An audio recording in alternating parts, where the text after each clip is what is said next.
Everyone's favorite segment's back. Yes, everybody's favorite segment. Literally everybody. If you don't know it, Yanks Abroad, follow us, subscribe on YouTube. We're going to do Frenkie De Jong because it seems like he's going to leave Barcelona. Okay. Rumored for only 60 or 70 million euros, which is not a lot for a 26-year-old midfielder, but there's been a lot of question about really how good is Frenkie De Jong. Well, he was getting a lot of strays for the lack of closing down on Vitinha's goal. Yes, he gets strays a lot. So are they warranted strays? Are they warranted strays? I want to ask you, would you rather have Frenkie De Jong or, here we go. Yes. Martin Odegaard. De Jong. Kevin De Bruyne. You know, I think Odegaard's one of the most overrated footballers. Kevin De Bruyne? Kevin De Bruyne. Next. Kevin De Bruyne is the best midfielder ever. Pedri.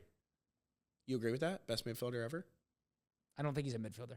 Pedri. Oh, I love when you do that. Fuck. That's a tough one. There's a lot of really hard ones. This is for today, for a season, or for 5 seasons? For next season? I want to say this is if you had 60 or 70 million euros this summer and you could buy any of these players, would you rather Frenkie De Jong you're making an investment. No, that changes it a lot because obviously I'd like Pedri. He's much younger. The impact they're going to make next season. Next season. The impact they're going to make for your club next season.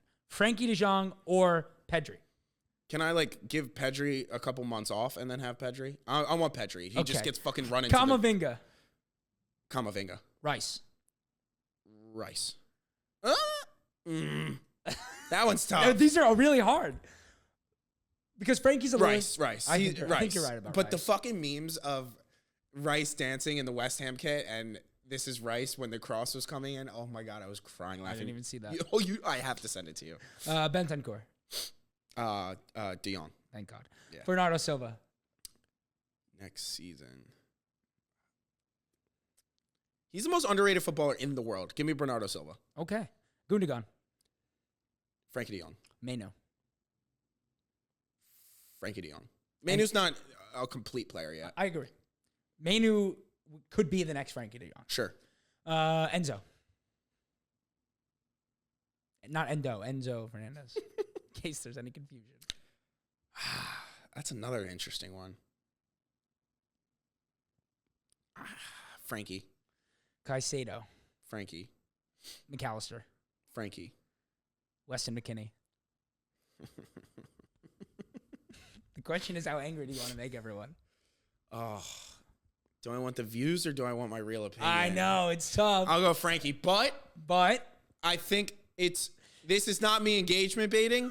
I think it is closer than people in the comments will want to give it credit to. I kind of think you're right. Maybe. Tony Cruz. Cruz still. By the way, he's still playing every single 90 for Madrid in every single match. He's literally the most underrated midfielder in the history of the world. Literally my favorite. Luka Modric. Not playing every 90. Yeah, I'll take Frankie. Probably finally time to make that decision. Vitinha. He's in some good form.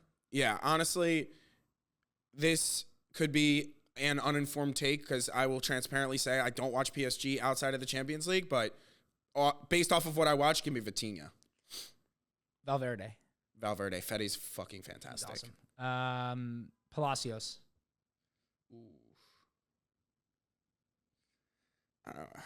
Give me Frankie because isolated as a player, it's hard to tell with any of those Leverkusen guys outside of Verts. Everyone's fucking amazing. Yeah. They score whenever they want tell. To not lose. So give me Frankie. Pavlovic, because I know you love him. I put him in here. Frankie for now, but over 5 years, give me Pavlovic. Barella's class.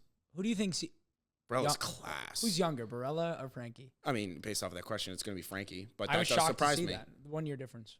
How old is Barella's Barella? 27 already. 27? Yeah. I thought he was 25. And lastly, Locatelli. It's tough because the way Juve plays right now is super disgusting boring. And boring that no one really gets to shine in that system. Don't tell anyone, but Frankie would probably be really good. In that, yeah. Being really boring and just passing 170 times a match. There is just nothing Locatelli does right now gets me up, but maybe this summer he'll do, but right now I'll take Frankie. Yeah, so those are all the midfielders I had. It's a little If I told you 2 years ago that like Frenkie probably wouldn't be a top 5 midfielder in the world by now, you'd be pretty surprised. Definitely. So when he was at Ajax, it was like he's going to be the guy. I mean, everybody wanted him. Yeah. So then my question from you on the back of that is, do you think 6 years, 70 million is an absolute steal for Frenkie De Jong? Or do you think that's about his fair value? Because he's 26. 26. Declan Rice went for 108 million. I'm not fully. Caicedo went for 110. Well, Enzo everyone went for knows 100. that was an overpay, and that's Premier League to Premier League. Yeah. So that there's a tax there. Sure. He's 26. 26. I'm not familiar. What's his injury history like?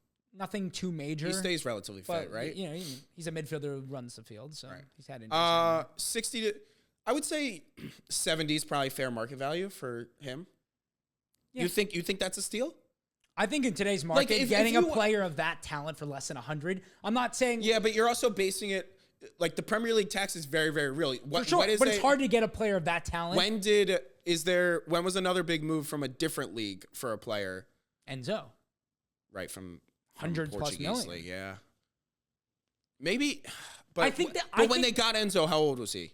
He's a little younger. Right. And that was a few years. That was more of an investment thing. And he was just off the back of a World Cup. You're paying a World Cup tax.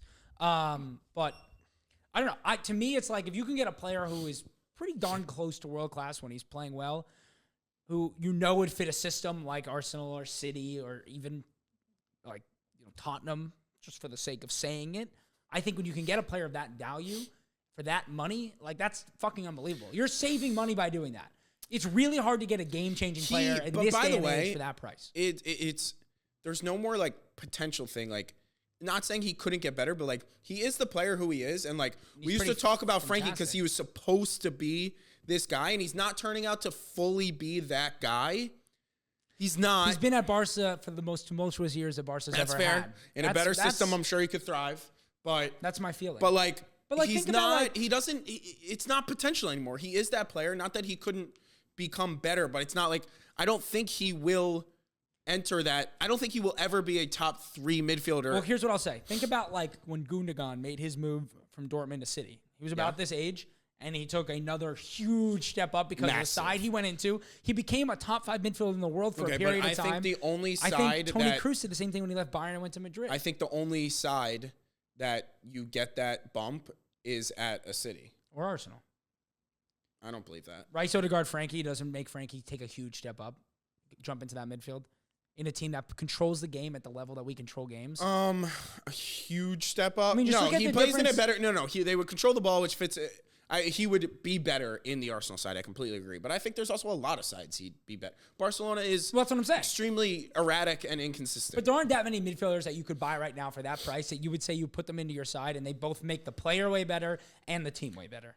How much? What's Barella's fair market price right now? I bet you if they enter reselling, they're getting more than that. And this is a price that is believed to be like... from what I'm reading, it's believed to be 60 to 7 million, and Barca will be willing to part ways. Well, you're also in a power position where Barca are still going through it a little. Yeah, no, for sure. I'm just saying, like, I think it's really hard. I think it would be now, good business. In this day and age, it's really hard to find value that's not release clause stuff. Your Arsenal is about to have a 400 million pound summer based off of the way you're speaking about. It's just going to be Frenkie, Leao, and Musiala. That's it, right? No. We're only going to get one midfielder. It's either going to be a Frenkie or a Musiala. But Frenkie, Leao, and Ousmane Diomande, call it a summer. All right. Give us the trouble.